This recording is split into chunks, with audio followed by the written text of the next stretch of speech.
takkatan ma bunmanu tumta cunumi bunu ragu unmane pentan wala tiragu jang wala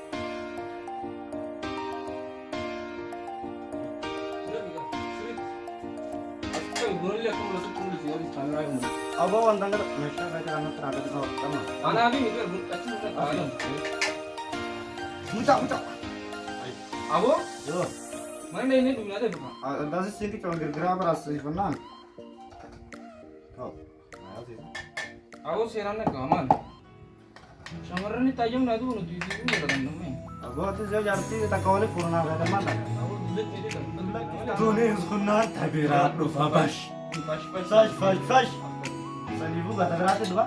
Osofun ada ramuan. Osofun itu sebenarnya kamu aku cuma ngomong belum batu. Sekarang mata orang kan. Kemarin kasih ujiratan, dawal ada kucingnya yang dua segan. Udah segan. Belum tuh udah segan. Ah, ya udah. Iya awal pakai dia kan segan. Sana ya. Acara terang dulu.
Nak baca coba.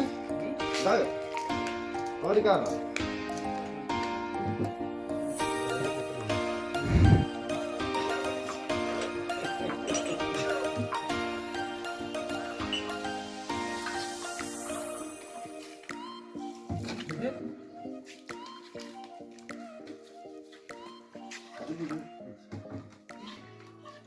Korban sedih bicara ada lagi. Udah udah mandi. Korban sedih. Korban sedih bicara ada lagi. Apa lu? Korban sedih juga. Ambar orangnya tanah berada yang mana?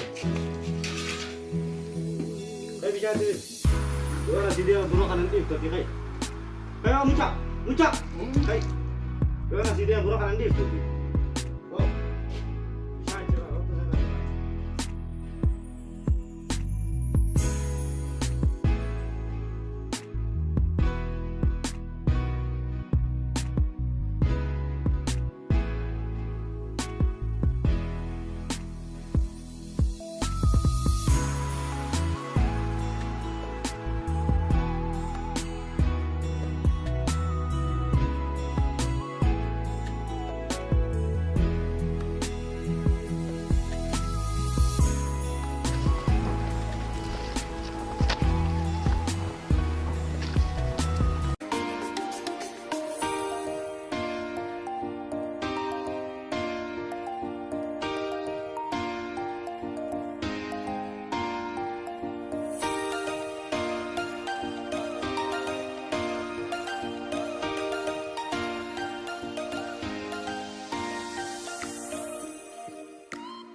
Jimma jirtatti qubansi qaba biyyaan fagaanne yaada keessanii qophaa gunguma malee maraanne kan koola sumaaf nuugituma natti taate kakka suusii buna wayya suusii buna dafanii danfisu maasoofi hafanii raffisu kan koola sumaaf nuugituma natti taate kakka suusii buna wayya suusii buna dafanii danfisu maasoo dhabnaan akkamiin callisu